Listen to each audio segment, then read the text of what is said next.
kita akan kupas berkenaan dengan satu program yang dilaksanakan oleh pihak TVET dipanggil sebagai TVET Mara Prihatin.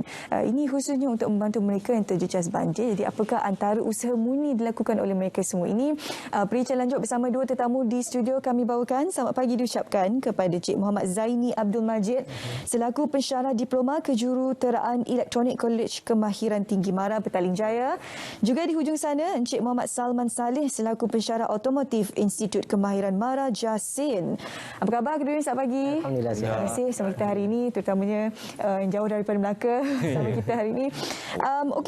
Baru-baru ini kita semua sedia maklum ada beberapa negeri terjejas disebabkan oleh banjir dan kita juga sedia maklum bagaimana sebenarnya banjir ini memberikan kerosakan terhadap barang-barang elektrik, elektronik, kereta dan sebagainya. Jadi saya difahamkan program TVET Mara Prihatin ini dilaksanakan khusus untuk membantu mereka yang terjejas dan juga peralatan-peralatan yang ada ini untuk dibaiki semula. Jadi mungkin sedikit pengenalan dan juga mukadimah berkenaan program ini terlebih dahulu daripada Encik Zaini, silakan. Okay, terima kasih. Assalamualaikum. Sebelum itu saya nak terima kasih kepada SPM dan RTM kerana jemput kami untuk mengetengahkan lagi TVET Mara.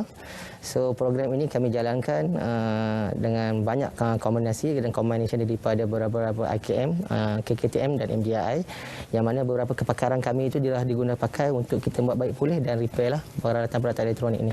Yang terlibat daripada macam kami daripada Kolej Kemahiran Tinggi Mara Petaling Jaya, MDI dan juga IKM lah. Kebanyakan kepakaran itu kebanyakan kepada electrical, ada yang electrical dan ada juga untuk yang elektronik part. Itulah yang berlangsung kami buat di beberapa tempat. Yang pertama di Kampung Padan Jawa dan juga di Kolej Mara Banting. Sekarang ini masih berlangsung lah. Sekarang ini stop sekejap sebab ada masalah kekangan-kekangan masa lain lah. So, sekarang pun semester baru pun dah tengah berjalan.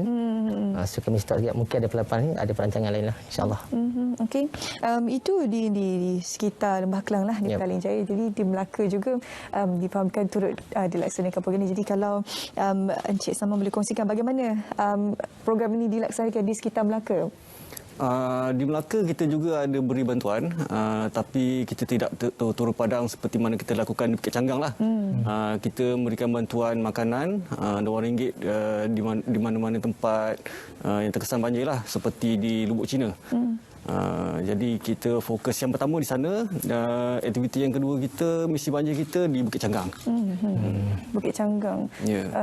Okey, bagaimana penglibatan pelajar? Ialah bila melibatkan TVET ni pasti ada pelajar yang turut serta sewaktu misi bantuan banjir bagi di Melaka. Pelajar-pelajar otomotif kita sebenarnya mereka belum pernah lagi bekerja dalam situasi yang sebenar. Di sanalah kita terapkan mereka supaya dapat bekerja dan mereka dapat mempraktikkan apa yang mereka telah belajar di kolej bersama-sama dengan pensyarah mereka.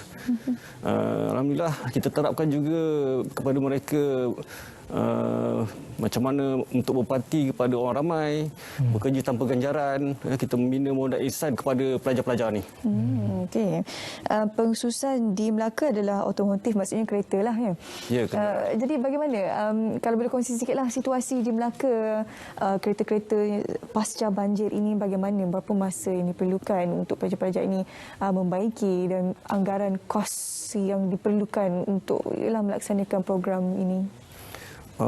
Kos untuk kita lakukan misi banjir ini sebenarnya besar untuk membaiki kenderaan. Tetapi kita minta kepada owner-owner kereta untuk support lah untuk beli barang-barangan spare part. Jadi keadaan kenderaan mereka agak teruk kerana tenggelam hampir seminggu. Mana-mana kenderaan yang menggunakan injection system, kebanyakannya kita tak dapat selamatkan kerana kita dah buka dia punya electronic control unit dia, dan kita nampak sampai dah kembang dan berkarat. Jadi kita tak dapat selamatkan kecuali mereka perlu gantilah alat-alat tu. Memang harganya agak tinggi. Okey, itu berkenaan kereta yang terjejas disebabkan oleh banjir. Satu lagi perkara yang perlu diberikan pengurusan adalah barang elektronik. Kalau kita lihat di media sosial kan banyak peti ais tergolek, keluar dari rumah pun ada kan. Kalau barang-barang kecil macam periuk nasi ke apa, tak apalah, okey lagi kita boleh beli yang baru. Ini barang berat besar pula tu. Tapi jangan risau, sebenarnya ada alternatif lain. Ini masih lagi boleh diperbaiki. Cik Zani, kalau Cik Zani boleh kongsikan cara untuk menyelenggara barangan elektronik ini pasca banjir sebelum mereka menghantar ke kedai ataupun membuang dan sebagainya. Okey, untuk peringatan kepada pengguna-pengguna elektrik lah. Sekiranya berlaku banjir, kalau boleh make sure semua power supply kita tutup lah. Tutup, jangan on. Sehingga dia kering sampai air surut. Jangan kita turn on dulu. Jangan kita turn on dahulu. Apapun tu, peti ais ke, mesin basuh ke, jangan turn on dahulu. Kita buka lah dia punya back cover, apa-apa benda itu supaya kita nampak sebelah bahagian dalam. Tengok ada lumut ke, ada tanah ke apa-apa yang kita perlu cuci lah. Kita sembuh dia, sembuh dengan water jet. Jangan perlu yang pakai yang sharp ni lah, pakai yang jenis yang kembang macam kita cuci kereta tu. Bersihkan dan kita keringkan. Dan insya-Allah kalau kita tak on waktu banjir dan kering, insya-Allah dia akan boleh beroperasi seperti biasa. Kecuali kalau yang built-in, ada built-in bateri, itu ada masalah sikitlah. Sebab bila ada built-in bateri, dia kena dah terendam dalam air dalam beberapa hari, possibility untuk boleh berfungsi semula tu agak tipis lah. Kalau yang menggunakan power out yang lain, macam mesin basuh, peti ais, rice cooker tu, insya-Allah kita boleh selamatkan. Mungkin ramai yang tertanya di luar sana, kenapa tak buang saja peralatan elektronik ke, memandangkan ia tidak boleh dipakai lagi dan sebagainya. Kalau Cik Zani boleh kongsikan value sebenarnya ataupun nilai sesuatu barangan elektronik itu sekiranya ianya dibuang, apakah kesannya akan terjadi kepada alam sekitar kita, kepada struktur ekonomi dan sebagainya. Cik Zani boleh kongsikan. Kalau kita buang tu, benda tu sayanglah, kita akan jadi jadi macam satu, mungkin akan jadi satu pencemaran pula kan. So kalau boleh kita tengok sebelum kita buang dulu, kita tengok dulu kenapa perlu kita buang. Apa kita cuba baiki, kita repair apa yang patut. Sebab benda ni dia agak mudah je, bukan ada complicated. Kalau macam mesin basuh pun dia dah ada satu protection dah dekat skirt tu.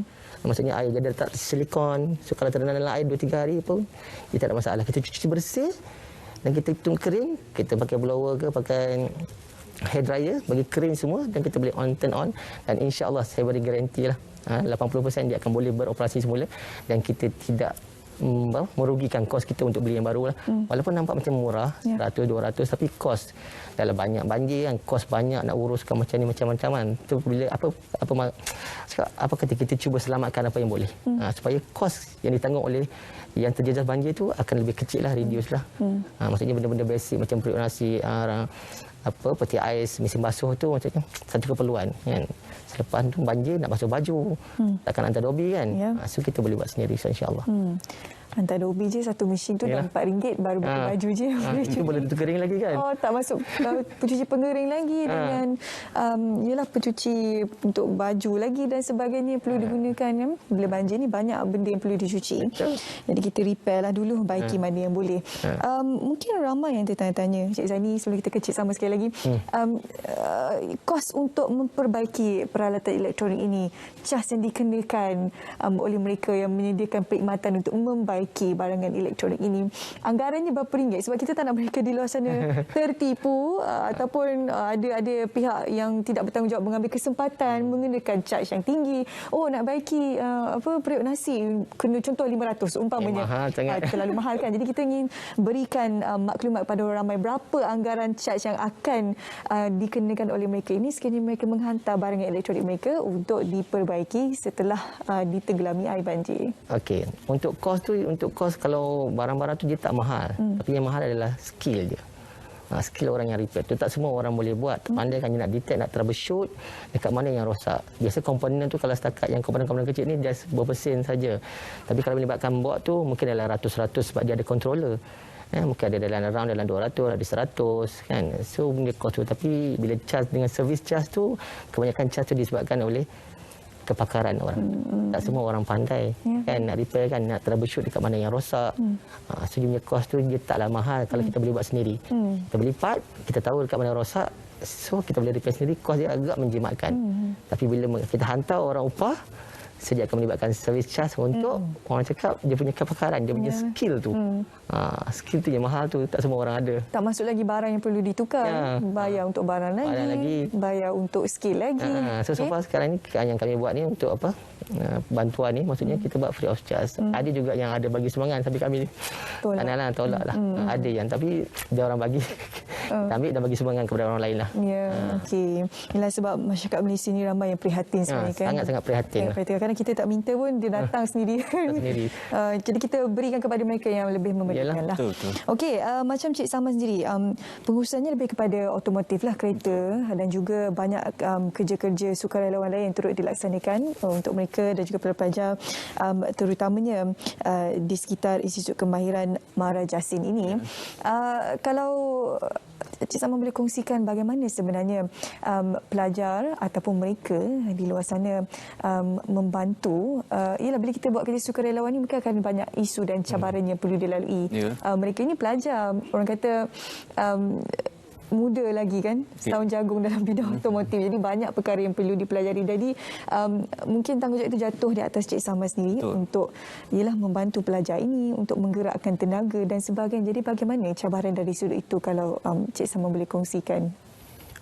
Cabaran daripada sudut kita nak membantu pelajar-pelajar yang belum ada pengalaman tadi. Jadi kita pengajar pun tak beramai, lebih kurang dalam 7-8 orang saja. Jadi pelajar ramai, pelajar lebih kurang 30 orang. So kita ada bagikan pada 4 kumpulan lah.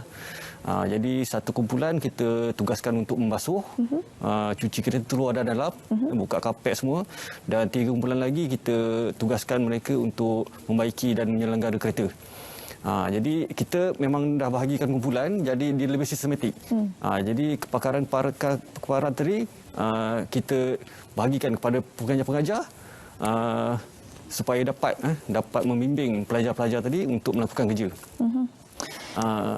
Yelah, nak lakukan kerja ni kita tak naklah niatnya asal itu nak membantu kan, takut nanti niat asal tu bertukar jadi lain, takut jadi bertukar menjadi kekecohan ke dan sebagainya, mungkin berlaku kerosakan ke apa. Jadi yelah, jaminan yang mungkin boleh diberikan Cik Sama sendiri untuk mereka yang menghantar kereta untuk diperbaiki dia, untuk diselenggara dan sebagainya. Sebab tu pengajar-pengajar akan sentiasa ada di situ. Kita sentiasa memantau dan memberi arahan kepada mereka. Jadi tidaklah pelajar-pelajar itu melakukan kerja tanpa pantauan. Itu sangat pentinglah. Daripada kolej lagi memang kita dah terapkan macam tu supaya pelajar-pelajar ni tidak membuat kesalahan lah. Itu sangat penting sebab kita tak nak nanti bila dihantar kepada kita kerosakan kecil tapi sampai kepada besar pula lagi besar masalah tu. Kita tak nak jadi macam itulah. Sebab masa banjir ni dia dah tertekan, dah stres kan. Hantar kereta, emosi terganggu.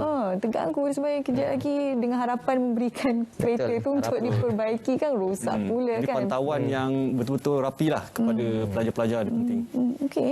Jadi ini bermakna memerlukan tenaga yang lebih daripada seorang untuk mengawasi pelajar-pelajar. Jadi saya yakin Cik Sama tidak keseorangan. Ya, kita setiap tim tu kita ada 2 orang. Setiap kumpulan ada 2 orang pengajar untuk memantau pelajar-pelajar, lebih kurang ada 7 orang satu tim. Setakat ini bagaimana respon pelajar yang menyertai usaha murni ini? Saya nampak mereka sungguh bersungguh-sungguh lah. Saya nampak bersungguh-sungguh untuk bekerja walaupun tak dapat ganjaran apa-apa. Sebab mereka dapat belajar banyak perkara. Yalah, bila kita berada dalam situasi yang benar-benar, bukan yang betul terjadi, bukan hanya teori, jadi mereka banyak lagi yang boleh belajar. Dekat site kan, kita buat benda tu dekat site. So lain, dia punya environment dia lain.